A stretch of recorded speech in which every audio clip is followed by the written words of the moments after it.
Hello, akkam jirtu fayyuma nagaa keessanii jirtu baga ayyaana waggaa haaraa geessanii 2022 bara gammachuu bara milkaa'inaa isiniif haa ta'uun jedha. Har'a seera afaan Oromoo irra deebii akka isiniif ta'uuf isin yaadachiisuufan viidiyoo kana hojjedha.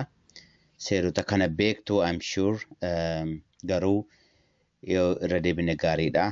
Immoo haala gabaabaa ta'een isiniif ibsuu barbaadaniif akka isin yaadattanitti seerota kana afaan Amaariffaa fi Ingiliffaatiinis isiniif nan dhiyeessa kan isinitti toletti gargaaramuu dandeessu. Kun afaan Oromootiin seerota afaan Oromoo gabaabsee isiniif dhiyeessuu barbaada. Akkuma beektan afaan Oromoo akkuma ittiin haasa'aa jiru akka dhagaa jiru sagalee baay'ee qaba. Sagaleen kun hundumsaa garuu sagalee seera ta'e irratti seera ta'e keessatti walitti kurfaa'anii giruupii ta'anii jechuudha. Kurfaa'anii seera kana haala ittiin hojjechiisu jechuu dandeenya jechuudha walumaa gala. Haa ta'u garuu itoo sagalee duwwaa sagalee qubaatti ilaallee sagaleen tokko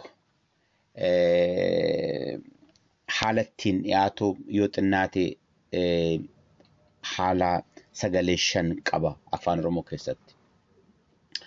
Fakkeenyaaf jechoota sagalee tokko haa fudhannu sagalee raa jedhu haa fudhannu fakkeenyaaf. Raa sagalee qabnu keessaa tokkodha. Abaa caadaa ifa gaamma dhumaatti sagalee qaban keessaa raawwan tokkodha. Just piikiin godhe malee hundi kamiyyuu fudhachuu nan danda'a. Tokko raa sagaleen raa kun ituu hin dhaga'amin baay'ee xiqqoo ta'ee iddoo taasifnu jira. Fakkeenyaaf sagalee irra butaa agguu ta'u. Agguuraan irra buta ta'ee dhufu. Agguuraan irra buta ta'ee dhufu raa baay'ee gabaabsinee sagalee ituu akka gaariitti hin dhaga'amin dubbanneerra dabarra jenneerra dabarra. Fakkeenyaaf sagalee raan keessatti argamu sagalee irra butaa naaf fidaa tokko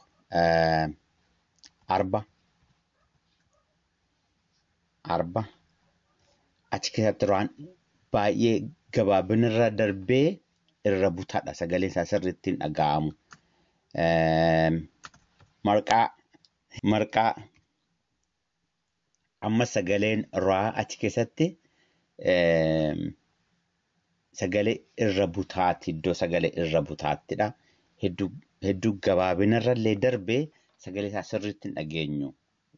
Dubbichiiftuu tokkollee hin qabu. Kanaaf sagalee isa jalqabaatti jennee fudhanna sagalee tokko akka raa dhageessisu. Raan dubbachiiftuu gabaabduu qabaatee sagalee gabaabduu ta'e dhiyaachuu danda'a. Raa akka asitti riidha yookaan immoo akkana ta'uu danda'a. Yookaan immoo akkana ta'uu danda'a. Yookaan immoo akkana ta'uu danda'a. Dubbachiiftuu tokko duwwaa eeguu qabdu. Gabaabaa jechuudha. Gabaabaadha. Sagalee gabaabaa nu jedhamee kaa'amedha. Sagalee gabaabaa ammoo sagaleen kun sagalee laafaadhas. Maaliif gabaabaaf laafaa ta'e akkuma beeknu sagaleen yoo jabaate dubbifamaan 2 ta'a. Yoo dheeraa ta'e dubbachiiftuun 2 ta'a. Sagalee kana keessatti garuu lachaniyyuu tokko tokkodha. Sagalee gabaabaa laafaa qabna jechuudha. Sagalee gabaabaa laafaa. Fakkeenyaaf sagalee gabaabaa laafaa kana keessatti ittiin fudhannu naaf fida. As keessatti kan jechoota biraallee fiduu dandeenya. Fakkeenyaaf kan akka bor sagalee irra butaa ta'uu baatullee akka sagalee irra butaatti dhiyaachuu baatullee baay'ee sagalee gabaabaa sagalee isaa sirriitti hin jiru. Sagalee akka sagalee irra butaatti fudhatamuu kan danda'udha. Jechoota kana keessaati jala diimaa muramu kun rakkisuudhaaf jira. So yoo afaan Oromoo animmaa kanatti gargaaramaa jiru Microsoft Word irrattidha. Akkuma beektan Microsoft Wordiin spellingii check godha.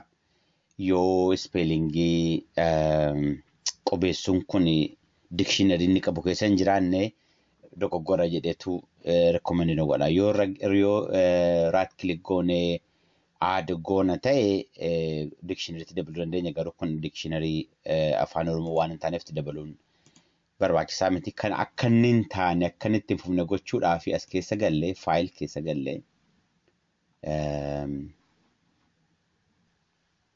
option keessa googallu. Okay, option keessa googallu. Option keessa proofing keessa galle check spelling as you type. Kana yoo disable goone kana yoo irraa kaasne okay jenne sana booddee waan nu barreessinu dhimma isaa hin qabaatu. Kanaaf wanti jala muramu sun irra muramu jechuudha. Akka dogoggora turuuf nuuf reporting godha afaan Oromoo barreessinu. Garuu yogguu Ingiliffa barreessinu yoo barbaannu sana deebisnee kaa'uun baay'ee nu gargaara. Akkuma beektan yogguu afaan Ingiliffaa dogoggorru recommend nu godha. So sanaaf sana qabaachuun baay'ee gaarii jechuudha. Kana deebisuun idduma silaa sana deemnee word option deemnee click back goona jechuudha. Kanatti deebinu so sagalee dhiifama jechoota tun taane sagalee gabaabaa fi laafaa akkanaas hin qabna. Kun isa lammataatti jechuudha. Jechoota gabaabaa jara kana keessaati itti gargaaramaa dandeenya. Fakkeenyaaf jechoota gaggabaabaa naaf fida. Jechoota gaggabaabaa kan itti gargaaramaa dandeenyu Rundaasaa maqaa namaati. Rundaasaa rimma jecha jalqaba fudhannedha. Rimma rirmas jedhama. Rabbi yogguu jennu fa'a jechoota gabaabaadhas laafaadhas. So jecha gabaabaa laafaa isa jedhudha. Inni sadaffaan jechoota laafaa dheeraa ta'an akka kanaati. Fakkeenyaaf akka kana dhiifama akka kanaa jechuu jarri kun laafaadhas garuu immoo dheeraadha. Akka jara kana gabaabaa miti. Rii, raa, roo, ruu. Inni kun ruudha. Inni kun ruudha. Inni kun jenna malee sagalee itti dabaluu hin qabnu galee dubbachiiftu. Yeroo sagaleen afaan Oromoo dubbifaan hundi isaanii sagalee hin qabani amma dubbachiiftuun itti dabalamutti. Kun seera jirudha. Garuu immoo barsiisuudhaaf akka tolutti jara kana sagalee kenninaaf. Amma afaan Oromoo keessatti raa jennee sagalee kennineef. Aabaa caadaa raa yogguu jennu garuu raa akka nafaa yookiin raa akka nafaa jechuu keenyadha. Garuu sagaleen kun raa miti. Sagaleen kun sagalee jedhudha. Sagalee jedhudha. Yogguu dubbachiiftuu daballu garuu dubbachiiftuu kan itti dabalame sana fudhata. Kan akka roo, kan akka ruu, kan akka rii fudhata jechuudha. So sagalee warra kana keessaati fakkeenyaaf naaf fidaa roobii fakkeenyaaf roobaa reetii jara kana warra akka kana jechuudha. Sagalee dheeraa garuu immoo sagalee laafaa qabna. Sagaleen kun sagalee raa duwwaadhaaf miti. Sagaleen kun baadhaafis, caadhaafis, daadhaafis sagaloota dubbachiiftuu ta'an hundumaa kan jirudha jechuudha. Sagaleen biraa qabnu sagalee amma akkanaati. Sagalee akka kanaati. Sagalee jabaa garuu gabaabaa. Sagalee jabaa garuu gabaabaa. Jabaan maaltu taasisee wanti inni jabaa ta'ee fi sagalee dubbifamaa lama ta'uu isaati. Sagalee dubbifamaa maaltu lama godhee jechoota sana yagguu jennu jabeessinee gati jennuuf jaba ra gati jennuuf inni kun ra gati jedhama inni kun ra fakkeenyaaf jarri kun akkuma warra kaaniitti daddabaluu dandeenya.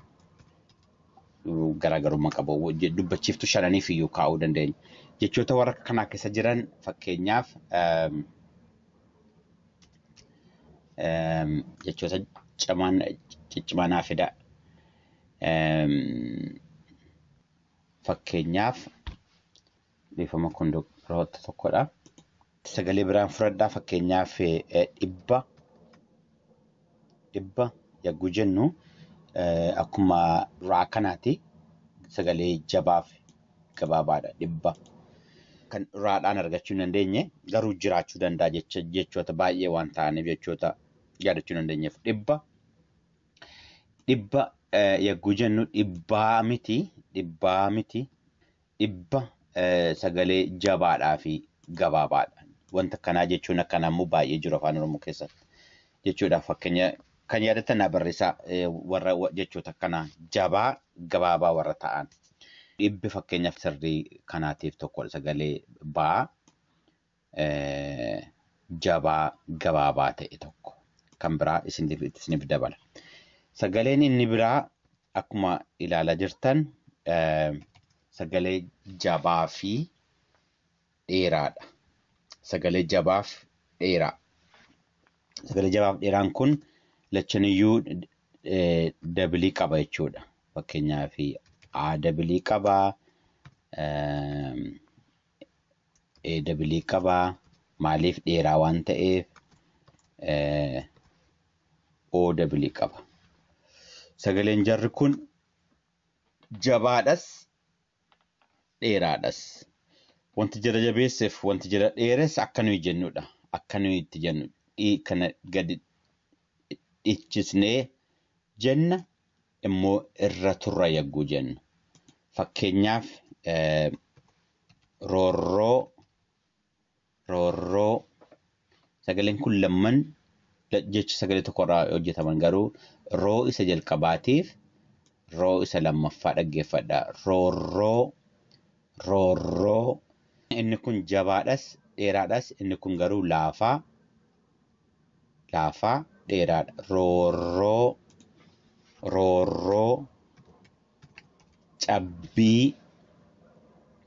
cabbii inni kun akkuma beektan gabaabaadha laafaadha. Inni kun immoo jabaa dheeraadha. Jabbii reettii jarri kun warra jabaaf dheeraa jedhamanidha.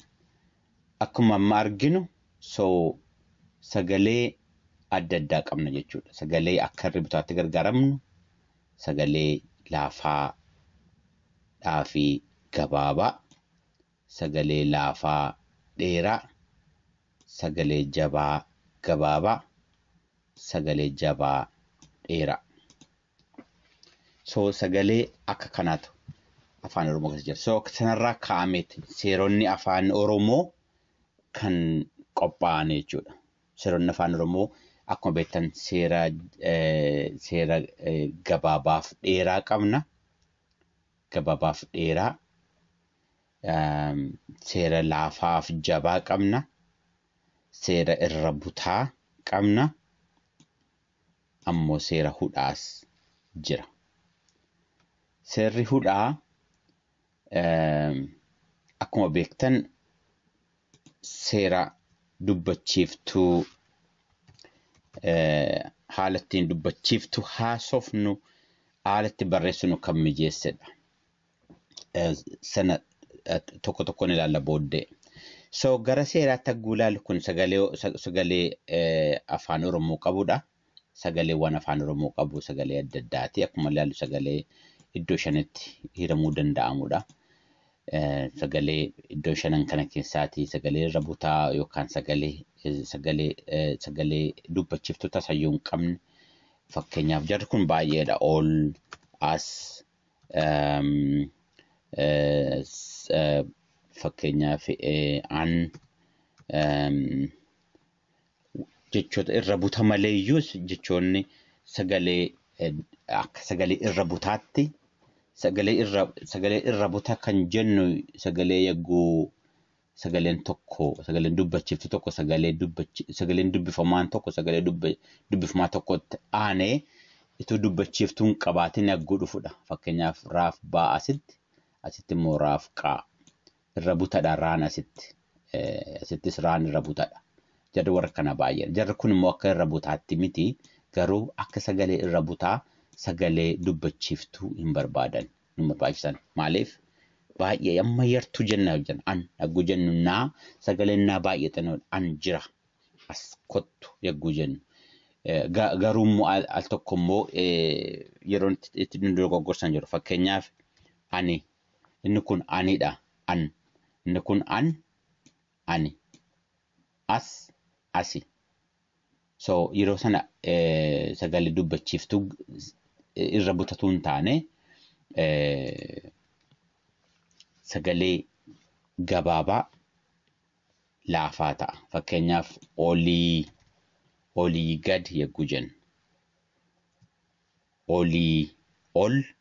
Olii gad. So yeroo sana sagaleen isaan jijjiirama jechuudha. Sagalee irra butarraa sagalee biraa ta'a. Egaa kanadhaan sagalee seerota jiran seeronni jalqabaa nuyi qabnu sagalee gabaabaa fi dheeraa miti. Gabaabaaf dheeraa. Sagalee gabaabaaf dheeraa fakkeenyaaf jara kan lamaan fudhadha. Sagalee gabaabaa, sagalee dheeraa. Jara kana keessa sagalee gabaabaa fi sagalee dheeraan gabaabaa leexaa, dheeraa leexaa waan jedhamutu keessa jira. Gabaabaa leexaa. Dheeraa leexaa. Dheeraa leexaa jechuun fakkeenyaaf leexaa. Leexaan hundiyyuu leexaadha. Lamman sagaleen jiran laaniif xaan lamman isaaniiyyuu dheeraadha. Leexaa. Tokko keessa gabaabaan hin jiru jechuudha. Fakkeenyaaf bofa, dhiifama buna, mana. Namni sintaa nama. Jarri kun immoo gabaabaa leexaa jedhama. Warra gabaabaa leexaa kana keessa dheeraan hin jiru. Jechoota gabaabaadha. Lammaniyyuu gaggabaaboodha. Mana yagguu jennu dheeraa keessaa hin qabnu. Manaa yagguu jennu garuu dheeraa leexaa miti. Gabaabaa leexaa miti. Manaa yagguu jennu. Manaa kottu. Manaa bayi yagguu jennu. Kun makaadha. Gabaabaa tokkoof dheeraa tokko. So leexaa hin jedhaman. Yookaan dheeraa leexaa hin jennu yookaan gabaabaa leexaa hin jennu. Dheeraa leexaan hundiyyuu hagguu leexaa ta'u, hagguu dheeraa ta'u dhiifama. Gabaabaa leexaa hagguu jennu immoo hundumtiyyuu jechi gabaabaa leexaa hunduu gabaabaa gaafa ta'udha. Gaafa wal maku garuu leexaa waan jedhamu hin qabu. So seerri jalqabaa gabaabaa fi dheeraadha. Sagalee yagguu irra turu dheeraa ta'a. Yagguu dafnee bira jennee fidnu gabaabaa ta'a. Yoo dheeraa ta'e sagalee dubbachiftuu lama qabaata. Sadii kan qabaatu hin jiru. Afaan Oromoo keessa qubee dubbachiftuun sadii kan walitti aanu hin jiru. Tasuma yoo hudhaa qabaate malee. Isa hudhaa irratti isinitti hima. So seerri jalqabaa kanadha. Seera gabaabaaf dheeraa. Gabaabaaf dheeraan waa'ee dubbachiftuuti. Gabaabaaf dheeraan waa'ee dubbachiftuuti. Malee waa'ee warra dubbifamaa miti. Dubbachiftuu irra turramoo dafnee fidna. Leexaa yagguu jennu dheera hin turramoo aara hin turramoo dafnee fidna. Yagguu mana jennu maa kanarra hin turramoo maa kanarra hin turra. Manaa yagguu jennu fakkeenyaaf namaa dhiifama. Sila manaa jechaan namaa jechaan ture Mana. Mana ture. Mana. Okay. Mana. Yagguu jennu naan inni kun dheeraa. Inni kun maan inni kun gabaabaa ta'uu isaa kan agarsiisu. Sagalee dheeraaf gabaabaaf dheeraan sagalee dubbachiiftuuti. Sagalee vowels. Okay. Sagalee seerri inni biraa sagalee gabaabaaf jabaadha. Jabaaf laafaadha. Jabaaf laafaan waa'ee dubbachiiftuu miti. Waa'ee dubbifamaati. Waa'ee konsonantiiti jabaaf laafaan. Jabaa kan jennu yoo sagaleen isaa arraba keenya irratti jabaa ta'e dhiittameedha yoo dhiittame. Laafaa kan jennu immoo yoo dhiittaa sana hin qabaanne. Fakkeenyaaf jabbii. Jabbii yagguu jennu sagaleen baan kun arraba keenya irratti jabaadha. Jabii miti. Jabii ituu ta'e laafaa ta'a. Jabbii amma sagaleen isaa dhiichisnee gati haasofnuuf sagalee jabaa ta'a. Fakkeenyaaf haxxee kan isinii ta'uuf isinii fida. Hattuu fi hatuu kun adda isiniif baasa. Sagalee dheerinaa jechuu dheeraadha. Sagalee dheerinaa hatuu fi hattuu. Garuu sagalee dubbachiiftuu taa kana dhaggeeffadha.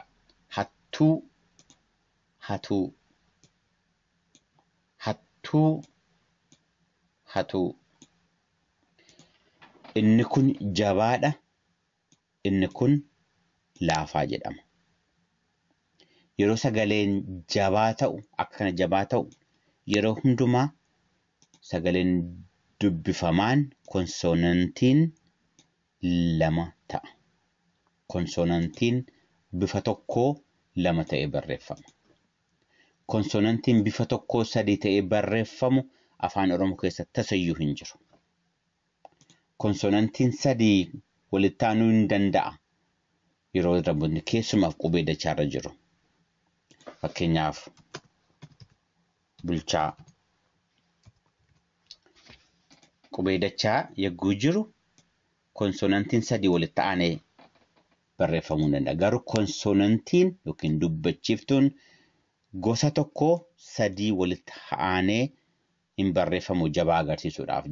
Sagalee jabaa agarsiisuuf konsonantii lama duwwaa dubbifamaa lama duwwaa walitti aansina. Akka kana hattuu fi hatuu. Yoo kanatti hatuu akkana goone barreessine dogoggoradha. Yoo hattuu akkana goone barreessine dogoggoradha. Hattuu jennee barreessina jennee yoo kana barreessine hatuu ta'a jechuudha. Seera kana baruun dirqama ta'a. Sagalee sana dhageenyu immoo baruun sirriitti sagalee sana dhaggeeffachuun immoo dirqama kan biraati.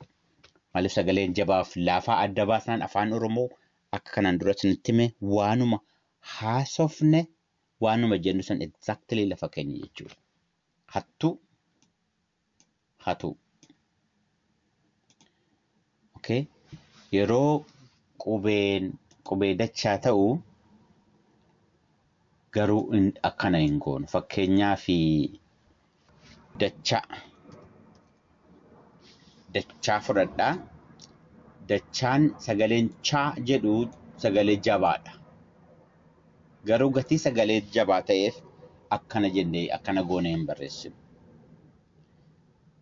Sagaleen dachaan warri akka chaa, dhaa, phaa, tsaa sagalee dachaa warri jedhaman yeroo baay'ee sagaleen isaan uuman sagalee jabaadha. Haa ta'u malee garuu jabeessinee hin barreessinu. Fakkeenyaaf hadhaa fudhadhaa. Dhaan kun sagalee yagguu jennu jabaadha sagaleen isaa hadhaa miti. hadhaa sagaleen afaan jecha Oromoo keessan jiru hadhaan hadhaa hadhaa garuu hadhaan gati jabaa ta'eef akkana goonee hin barreessinu. Qubeen dachaa already dachaadha. Dachaa lammataa hin barreeffamu seera afaan Oromooti. Okay. Kanadha. Kan biraa seerri kan biraa kan jiru seera irra butaate already seera irra butaate nitti mira. Seera irra butaa wanti inni fidu tokko seerri baramuu qabu tokko bakka seerri irra butaa jiru sagaleen inni taanu jabaadha. Afaan Oromoo keessatti fakkeenyaaf arba sagalee kana keessa baan sagaleen isaa jabaadha. Arba arma bulguu sagaleen warri irra butatti aananii dhufan jabaadha. Garuu haa ta'u malee eggii ajabaayyuu haa ta'an malee sagalee dabalataa itti hin daballu. Sagalee dabalataa itti hin daballu kun common mistake. Dogoggora hedduu argamu afaan Oromoo keessatti barreessamu. Jarri kun bakka irra butni jirutti sagaleen haa jabaatu yommuu malee sagalee kan biraa sagalee dhiifama qubee kan biraa jabaa agarsiisuudhaaf qubee kan biraa ittiin daballu. Sana seerri irra butaa kan jiru. Sana yaadachuu qabna yeroo barreessinu. Irra bunni jiraannaan sagaleen inni itti aanu jabaadha. Haa ta'u malee sagalee itti aanu sana jabaa isaa agarsiisuudhaaf qubee kan biraa ittiin daballu. Kun seera irra butaati. Dhiifama.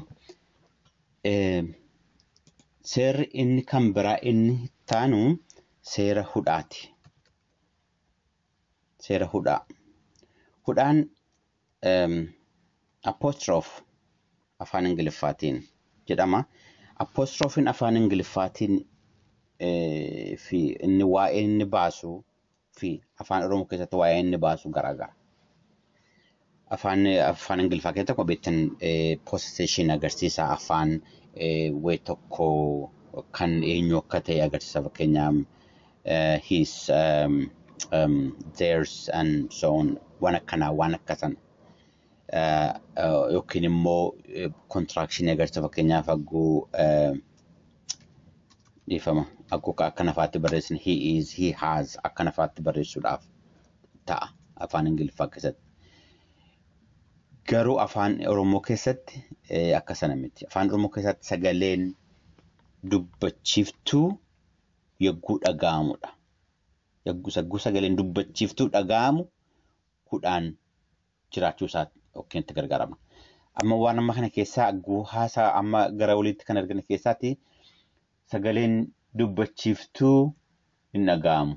Raaroo sagalee warra dubbifamaa duwwaadha kan dhageenyu. Sagalee warra dubbifamaa garuu warra dubbachiiftuudhaan uumaman. Garuu sagaleen dubbachiiftuun sagaleen A, O, I, U sagaleen kun yagguu bahanii dhaga'aman yeroo sana hudhaadhaan akka isaan dhaga'aman goona. Fakkeenyaaf ituu akkana jenne kun saadha. Saa dheeraa miti sagalee saa dheeraadha. Garuu ituu sa'aa jennee barreessuu barbaanne akkam goona. Sa'aa. Yoo akkana goone hiikan qabu sa'aadha jennee yoo barreessina ta'e kun sa'aan ta'u saa jechaadhuma ooluudha. 10-20 daballee sagalee A jedhu baasuu hin dandeenyu. Nu kan jechuu barbaanne sa'aadha. Sa'aa. Yookiin sa'a gabaabaa yoo ta'u sa'a yookiin sa'aa. So sagalee A jedhu kana baasuudhaaf dubbachiiftuun galuu qaba. Dhiifama hudhaan galuu qaba. Yoo hudhaan gale malee sagaleen inni taanu kun kophaa akka ta'e baruu hin dandeenyu. Fakkeenyaaf asitti saa jenna malee sa'a hin jennu. Yoo hudhaan gale garuu sa'a jenna. Hudhaan kanaaf kan inni gale. Hudhaan itoo hin jiraanne sagaleota warra sa'aa, re'ee, ji'a. Jara kana barreessuu hin dandeenyu. Ituu bo'oo dhiifama bo'oo ja'a barreessuu hin dandeenyu utuu hudhaan hin jiraanne ja'a jenna. Ja'aan immoo ja'a miti. So hudhaan kanaaf barbaachisa. Yeroo sagaleen dubbachiiftuu dhaga'amu, sagaleen isaa ifatti bahee dhaga'amu, yeroo sana hudhaan dirqama dhufuu qaba. Sagaleen hudhaa duraaf booddee dheeraa ta'uu danda'a akkuma arginu kana. Asitti kun dheeraadha hudhaa booddee, kun dheeraadha hudhaa booddee, kun dheeraadha, kun gabaabaa.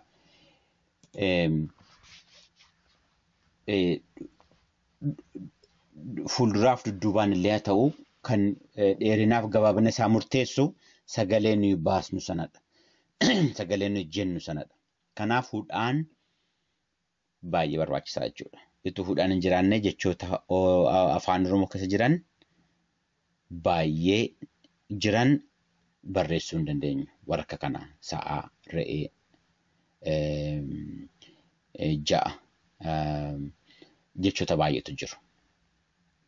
Iddoo tokkotti garuu waan hin barbaachisne fakkaata. Fakkeenyaaf ji'a. Inni kun sagalee jecha biraadha, sagalee biraadha. Inni kun sagalee biraadha. Hudhaan maaliif barbaachisa yoo jenne kan sana mormuu dandeenya. Jechoota akkanaa bakka jechoonni sagaleen adda addaa dhufanitti hudhaan dhiisuu dandeenya jechuu dandeenya ta'a. Amma yoonaatti seerri akka kanaa hin baane malee hudhaan bakka sagaleen dubbachiiftuu wal fakkaataa ta'u qofa itoo ta'ee akka warra kanaa jechuudha. Dubbachiiftuu wal fakkaataa yookiin gosa tokkee yaggoo walitti dhufan akkuma sanatti gargaaramuun dirqama ta'a. Yaggoo jechuun akka kanaa jijjiiruu warri qubee adda addaatiin walitti dhufanii garuu sagaleen kan biraa, sagaleen dubbachiiftuun biraa bahu yeroo hudhaatti gargaaramnee barreessinu hudhaan maaliif barbaachisa yeroo sanatti adda adda'ootii kanaafi kun ji'a jennee akkasumatti barreessine akkanatti ba'a akkumatti dubbisuu hin dandeenya. Nama hin dogoggorsu kana dubbisuun jechuun huma danda'ama ture ji'a. Fakkeenyaaf asitti ji'a kanatti. Asitti garuu tokkoon hin jirre dubbisuun hin danda'amu, tokkoon hin jirre dubbisuun hin danda'amu. Kanaaf yeroo sanatti dirqamadha jechuudha. So afaan Oromoo barreessuu fi dubbisuu keessatti jarri kun seeronni amma argine kun hedduu barbaachisaadha. Jara kana walitti bubbunne malee kan seera kun seera kophaa, kun seera kophaa ta'uu danda'a. Akkuma kana jabaa fi laafaan seera kophaa ta'uu danda'u. Maaliif wanti walitti hidhuu hin jiru garuu walii wajjiniin yoo akka hattuu fi hatuu kana wal biratti yoo barsiisan barataadhaaf hin gala yaada jiruudhaaf walitti hidhaman malee wanti jallamansee akka seeraatti walitti qabsiisuu hin jiru. So akka walumaa gala akka seera asii lama gajjallaa kana lama akka seera ja'a qabnutti fudhachuu dandeenya. Seeronni kan biraa immoo nima jiru seeronni punctuation xumurtoota afaan Ingiliffaatiin badaa garaagarummaan qabdu. Full stoppiidha dhuma himaarratti kan dhufudha. Wanti baay'een punctuationiin jiranii afaan Ingiliffaatiin waan fakkeenyaaf gaaffiin mallattoon gaaffii irratti dhufa. Badaa waan Ingiliffa beekna taanaan jechuun seera Ingiliffaa beekna taanaan sana barachuun badaan hin dhibu. Waan garaagarummaan isaa waan jabaa guddaa hin taaneef jechuudha. Egaa kanadhaa justice yaadachuudhuma afanii kanuma immoo iddoo biraarratti sirriitti nan godhaa yoo dhiifama irra nan deebi'a afaan biraatiin afaan isiniif ta'een barachuu dandeessu kaayyoon koo akkasiin barattan akkasiin progress deemtanidha. Itti jabaadhaa warri barachaa jirtu namoonni baay'een itti gammada.